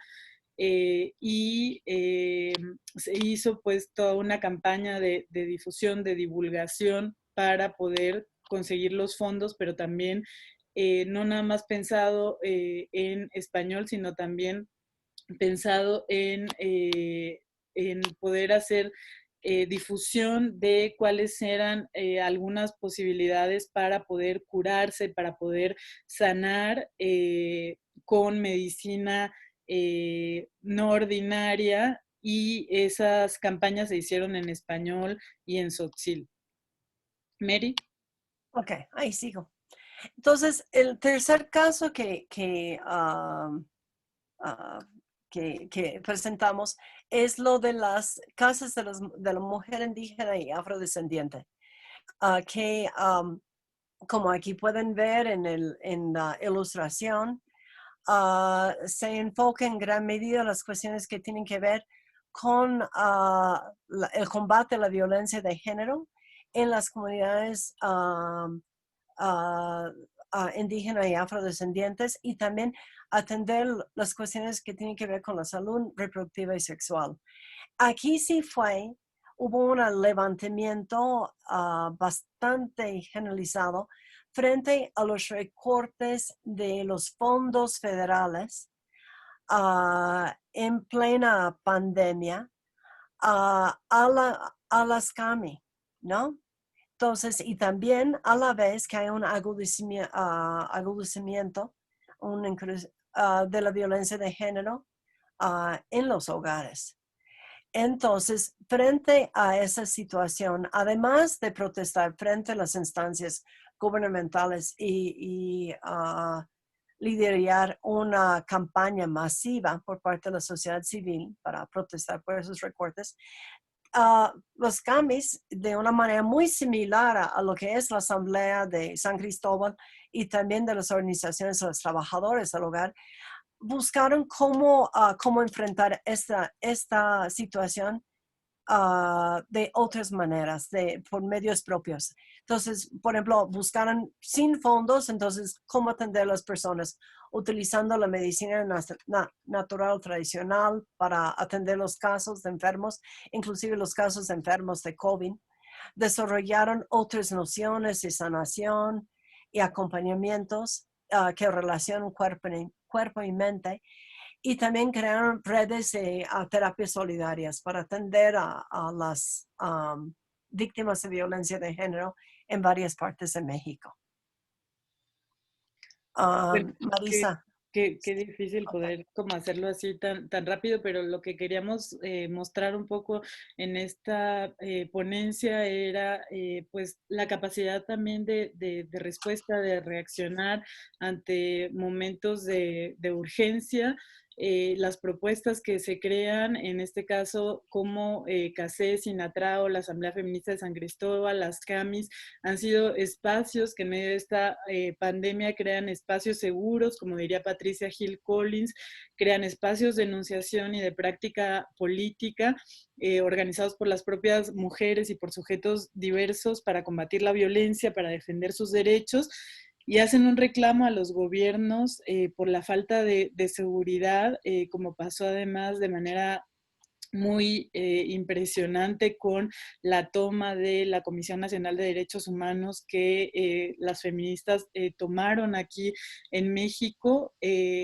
para decir ya basta, pero también para mostrar cómo desde otros espacios autogestivos e independientes muchas veces se dan respuestas mucho más efectivas que las que los gobiernos dan, que obviamente tienen que garantizar la vida libre de violencia y tienen que garantizar una vida segura para las mujeres y para otros sujetos como las lesbianas, como las personas trans, pero que este contexto pues nos demuestra que eso no se está garantizando, y en ese sentido las organizaciones y las colectivas sí están reaccionando y tienen planes y tienen estrategias y metodologías para poder responder rápidamente.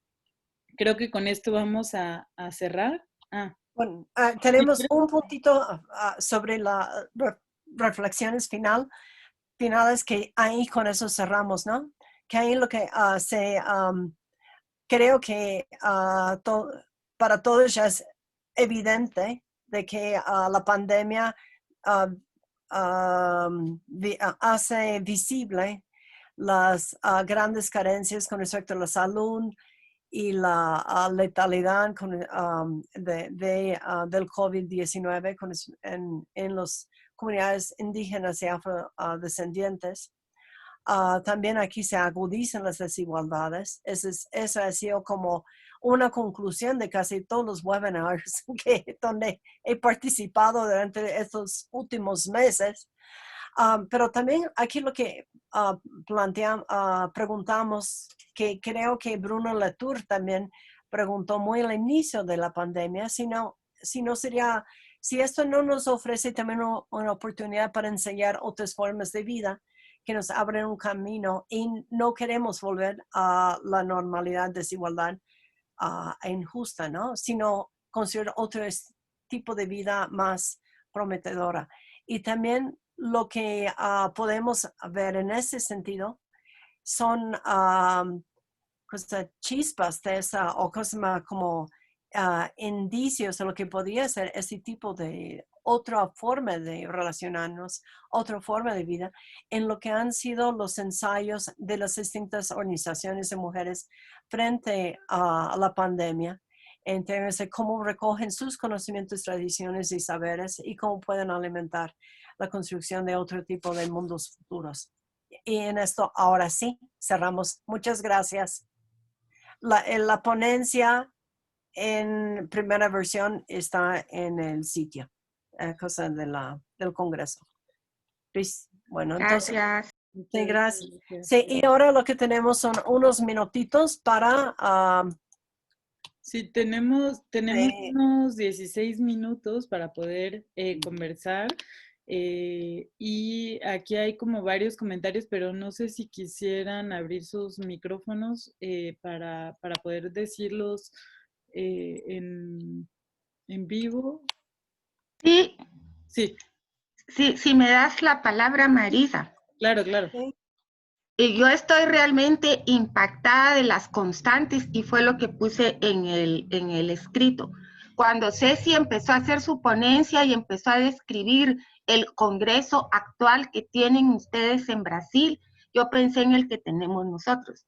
Es desde el gobierno de Otto Pérez para acá, o sea, 3 gobiernos consecutivos con el actual. La captura de los 3 poderes del Estado por los fundamentalismos religiosos es escalofriante.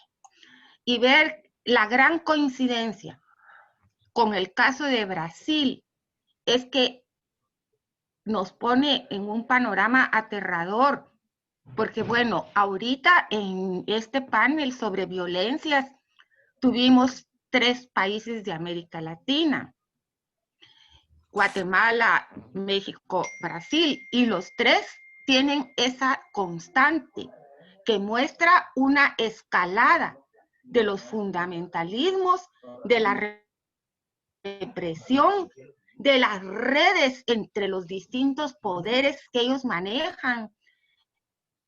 Y bueno, eso nos pone en una situación muy difícil a repensar estrategias como se planteó en la ponencia final y a plantearnos qué vamos a hacer, porque nunca más que en esta coyuntura fue tan visible el backlash. Y en los últimos 20 años ellos han estado tejiendo sus oposiciones. Fíjense que en Guatemala cada crisis política coincide, y eso lo hemos registrado en nuestras investigaciones del programa de estudios de género. Cada crisis política coincide con el rechazo a los derechos sexuales y reproductivos. Siempre. Se está hablando digamos, de que hay problemas en el Congreso, de que el presupuesto no sirve, y te sacan con que tú eres proabortista. Entonces, aprovechan todo resquicio.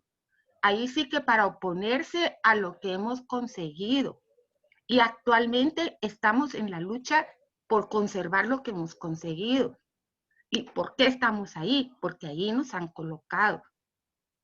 Por ejemplo, en el caso de Guatemala, dejar que el aborto, cuando peligra la vida de la madre por malformación del feto y por violencia, es permitido.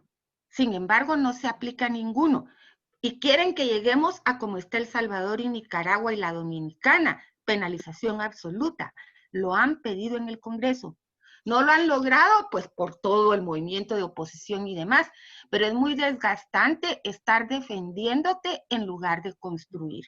Yo aquí dejo mi comentario. Me encantó el panel, me encantó, porque tiene un hilo conductor que nos convoca a la reflexión regional y que nos hermana en los problemas que tenemos que enfrentar. Entonces, aquí dejo porque no quiero abusar de los pocos minutos que tenemos. Muchas gracias y estoy muy contenta de habernos visto, de habernos encontrado, de ver a Línea aunque sea virtualmente.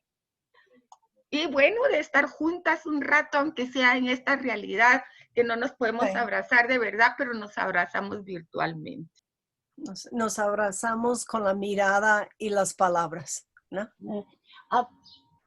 A ver, Ceci, eu penso, não vou falar portunhol, que podemos continuar fazendo esse levantamento na América Latina do que está acontecendo com esse backlash, o fundamentalismo e o backlash. Uma proposta para o próximo encontro, a gente continuar com essa temática e levar um trabalho, convidar outras pessoas de outros países também para participarem e fazer esse levantamento, que acho que é muito importante a gente entender melhor essa onda, né? Não é só no Brasil, não é só na América Latina, em vários países do mundo, mas é importante para a gente entender como ela se manifesta na América Latina. Obrigada, gente. Graças. Vivian? Na verdade, Lina não quer falar primeiro? Sim. Lina fala, não? Não, vai. Para reforçar, eu acho que a Ceci já chamou a atenção, que eu acho que seria muito importante se a gente conseguisse fazer uma espécie de plataforma comum com colaboração dos vários países, no sentido de levantar esse backlash, quer dizer, levantar essas reações conservadoras, que eu acho que elas são até anteriores aos governos atuais e à pandemia, mas também chamar a atenção disso que eu acho que a ponência da Marisa e da Mary deixou muito claro, que são as formas, os espaços seguros que estão sendo gestados, as manifestações, e essas ideias que me parecem muito importantes de de aspirar outros mundos, né? Quer dizer, o que a pandemia trouxe de ensinamentos para pensar outros mundos. No caso do Brasil, a gente tem tido também ataques bastante virulentos e uma vulnerabilização das populações indígenas que é extraordinária, tanto na saúde, né? Mas, ao mesmo tempo, a gente tem gerado formas de participação também muito potentes, inclusive no âmbito da representação política. Sim. Então, agora, nas eleições das prefeituras, que são as eleições municipais, nós tivemos uma série de coletivos, que já existem há algum tempo, coletivos de mulheres negras, coletivos de mulheres indígenas, que foi quem eu votei. Então, tem formas de participação muito inovadoras, né, que buscam a segurança, que também eu acho que tem, porque a minha hipótese é de que, ao mesmo tempo que a gente consolida direitos, esses direitos implicam reações, e muitas vezes reações políticas, né, terríveis. Então, fazer esse contraponto entre o backlash como reação, mas levando sempre em conta o que está sendo criado. Muchas gracias, Lina. Sí, bueno, primero, felicidades, es una excelente manera de empezar el día, aunque sea a las 7 de la mañana, con estas ponencias tan potentes y con la posibilidad de volvernos a ver, ¿no? De volvernos a encontrar y de sentir como uno, ratificar cómo es un problema común, y creo que las 4 ponencias están articulándose de un modo muy certero, pero al mismo tiempo me parece que emergen aquí varios asuntos como posibilidades.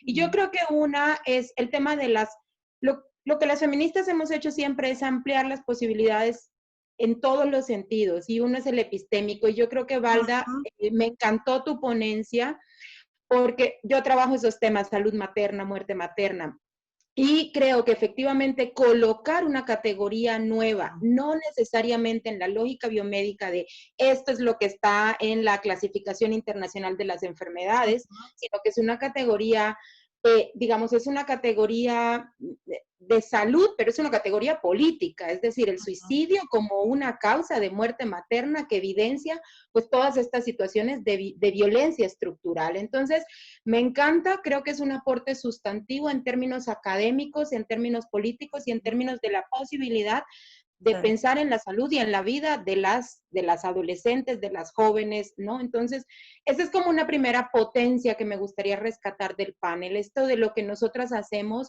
dentro del ámbito académico, que es, por un lado, documentar, y creo que lo que Vivía y Cecilia trajeron en el sentido de ponernos un poco esta realidad de Brasil, que yo la veo de lejos y entre más escucho, más me aterro, digamos, o sea, es realmente muy dolorosa.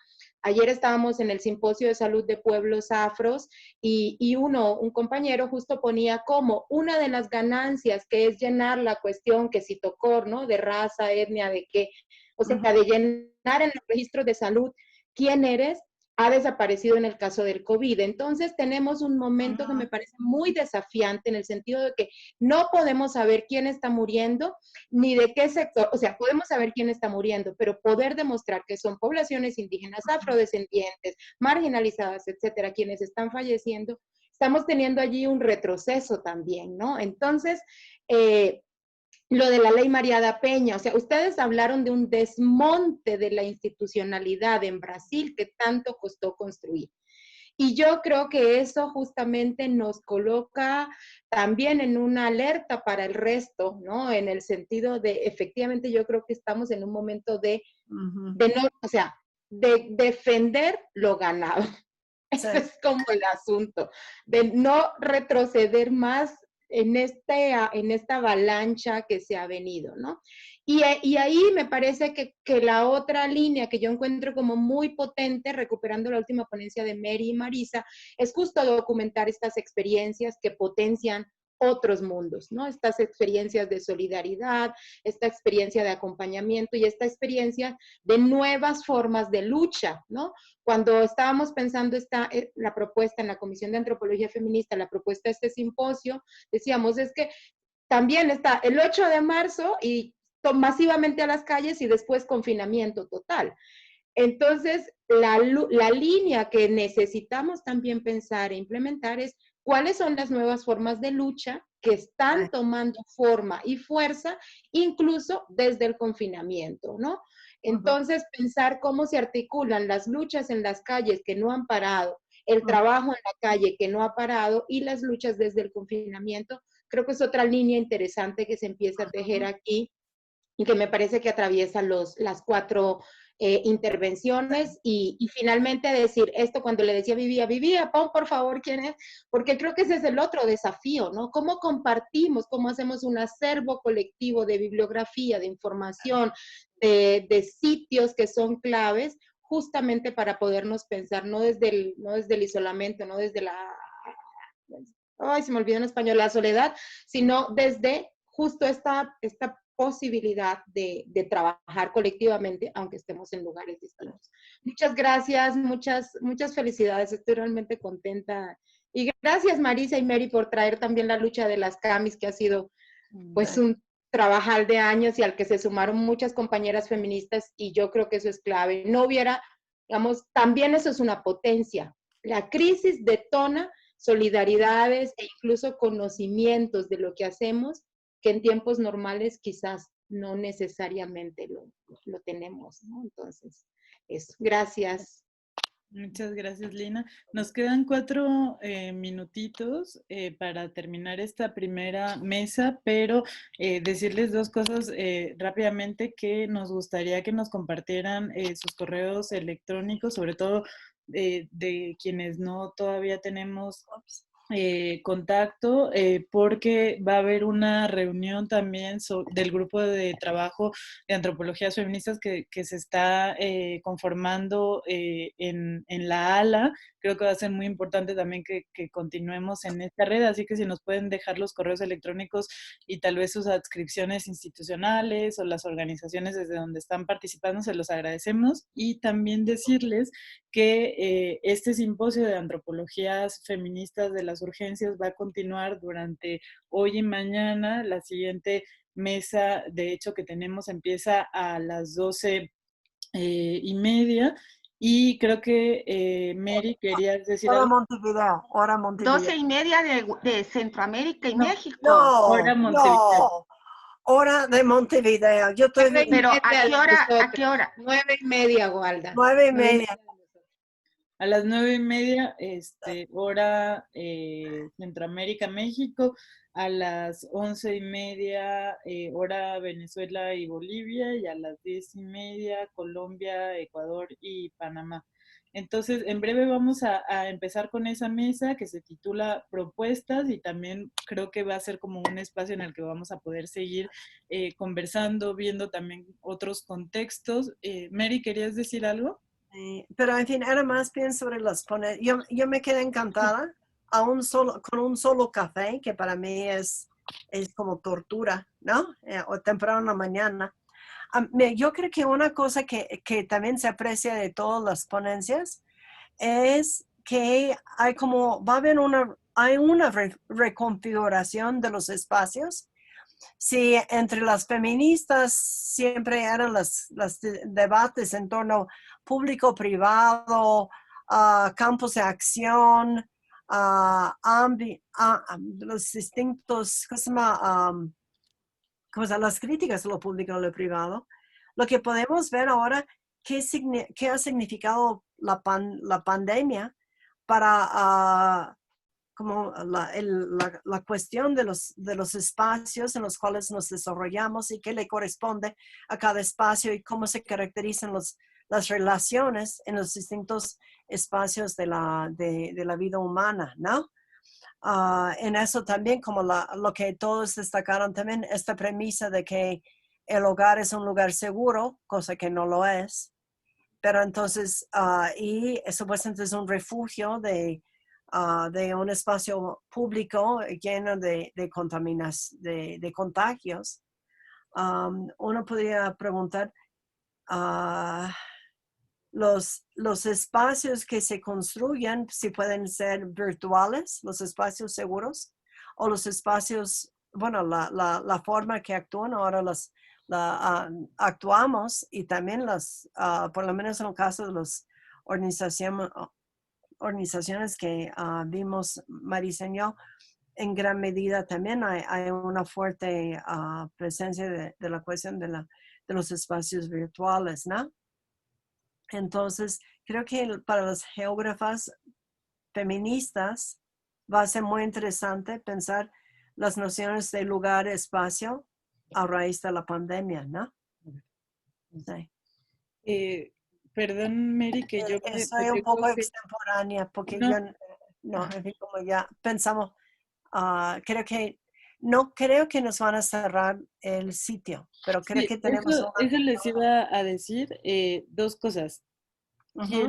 Quienes van a continuar en la siguiente mesa con nosotras, se pueden quedar aquí, no vamos a cerrar, solo vamos a apagar las cámaras y los micrófonos. Y me confundí, la siguiente mesa que sigue se llama Tensiones, Dilemas y Retos, pero sí es en los horarios que dijimos, empieza a las 9:30 Centroamérica, a las 11:30 Venezuela, a las 10:30 Colombia, Ecuador, Panamá, Perú, y 12:30 Uruguay, Argentina, Brasil, Chile. Yo lamentablemente no voy a poder estar en la primera parte porque se me cruza con otra ponencia, pero Mary va a estar aquí y les digo, solo mientras hacemos esta media hora de pausa, cerramos los micrófonos y volvemos en un ratito. Voy a detener la grabación.